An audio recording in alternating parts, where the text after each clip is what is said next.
আইয়া ডে বেলান্দুর ব্রিজের তার লোকেশন দে আমারে লোকেশন দে আমি ব্রিজের নিচে আইয়ার তোর গর্দনাত কতটা রক্ত হয়েছে ওখানে আমি দেখতাম সুদাউরির ফুয়া কি করে মিজাজ খারাপ বানাইছ লোকেশন দে আমারে বালায় বালায় দিলা তোর গর্দনার রোগে গেছে রাখতাম না আমি বুঝছিস আমি আইয়ার বর্তমানে ও দিয়ে লোকেশন দে।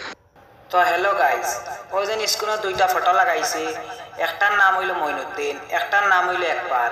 মইনুদ্দিনের বাড়ি হইল নেপিয়া সোনাপুর, করিমগঞ্জ ডিস্ট্রিক্ট। একবারের ডিস্ট্রিক্ট হইল হাইলাকান্দি মনাসবাদ তার বাড়ি। একবারে আর মইনুদ্দিনের রাতকে 10টার সময় আমার ফোন মারিয়া মানে আমার জানে মারার হুমকি দিছেন একবারে আর মইনুদ্দিনে, মানে তারা দুইটা লম্বার স্ক্রিনে লাগাইয়া রাখছি, একবারও লাগাইয়া রাখছি, মইনুদ্দিনেরও লাগাইয়া রাখছি। আমি কিনা দোষ করলাম, আমি সবার কাছে উচিত আমি বিচার চাই। যেদিন বেঙ্গলোর আমি বর্তমানে বেঙ্গলোর থাকি, মইনুদ্দিনেও বেঙ্গলোর থাকে, একবার থাকে মনাসরাত, একবারে মনাসরাত থেকে বইয়া মানে কইয়া দেড়না বইয়া বেঙ্গলোর ক্ষয়ক্ষতির চাল করার হতাহতে কইয়া আমার কল করাইয়া আমার হুমকি দেবার আমার জানে মারার লাগি। যেদিন বেঙ্গলোর আমার অঘটন কোনো ঘটন আমার কিছু ঘটে, আমার যে কোনো খবর কিছু পাও না, যেদিন আমার কিছু হয়ে যায় মইনুদ্দিন আর একবার মানে তাই রইবা, মানে আমার সবে জানিও মানে মইনুদ্দিন আর একবারে মানে আমার যাতাকরণ মানে করে লাইছেন, মানে মইনুদ্দিন আর একবার দায়ী মানে দায়ী রইবাও রইবা, মানে এই দুইটা রইবা এখানে, এই দুইটা মানে আমার ফোন মারিয়া জানে মারার হুমকি দিয়েছেন মানে মইনুদ্দিন আর একবারে, মানে তারা দুইটা পুরা দায়ী রইবা এখানে আগে কইয়া দিলাম, সবারে জানাইলাম।